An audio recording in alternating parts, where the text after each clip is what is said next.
حضرت علی المرتضیٰ رضی اللہ تعالی عنہ تشریف فرما تھے کہ ایک اعرابی آیا، اس نے استغفار طلب کرتے ہوئے کہا، اللہم انی استغفرک و اتوب الیک، اے اللہ میں تیری بارگاہ میں استغفار طلب کرتا ہوں اور تجھ سے رجوع کرتا ہوں۔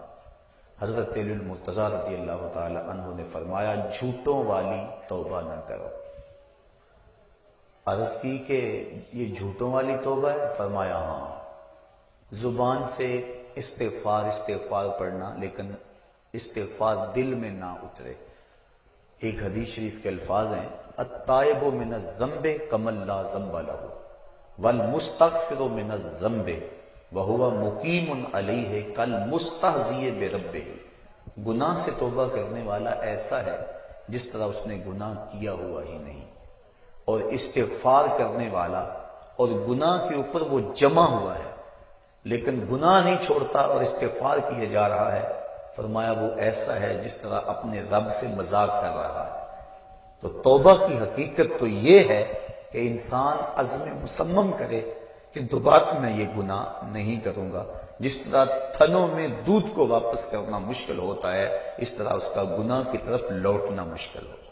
تو حضرت علی المرتضیٰ رضی اللہ تعالیٰ عنہ نے فرمایا کہ سچوں والی توبہ کر، جھوٹوں والی توبہ نہ کر۔ اس نے عرض کی، حضور آپ بتائیں سچوں والی توبہ کیا ہے؟ تو حضرت علی المرتضیٰ رضی اللہ تعالیٰ عنہ نے فرمایا، سچوں کی توبہ کی 6 شرائط ہیں۔ پہلی شرط یہ ہے کہ گناہ پر ندامت اختیار کی جائے، جو سابق گناہ کیے ہیں اس پہ شرمندگی ہو۔ اور ایک روایت میں آتا ہے، حقیقت التوبۃ الندم، توبہ کی حقیقت شرمندگی ہی ہے۔ جب بندہ شرمندہ ہو جائے تو یہ توبہ کا روپ ہے اور یہ توبہ کا انداز ہے۔ تو کہا پہلی چیز سابقہ گناہوں سے توبہ کر۔ دوسری بات، جو فرائض رہ گئے ہیں ان کی قضا کر۔ توبہ کرنے سے پچھلی نمازیں اور جو فرائض اور روزے رہ گئے ہیں وہ معاف نہیں ہو جاتے، بلکہ توبہ تو اس بات کی ہے کہ جو وقت پہ میں نہیں پڑھ سکا، اے اللہ وہ مجھے معاف کر دے، آئندہ میں وعدہ کرتا ہوں کہ جو میرے ذمے قرض ہے میں اس کو ادا کروں گا، اور نمازیں، روزے اور دیگر جو تیرے حقوق ہیں میں ان کو ادا کروں گا۔ تو فرائض جو رہ گئے ہیں ان کی قضا کرے۔ تیسری شرط، کسی کا قرض دینا ہو تو اس کو ادا کرے۔ چوتھی شرط، کسی کے ساتھ جھگڑا کیا ہوا ہو تو اس سے معذرت کرے۔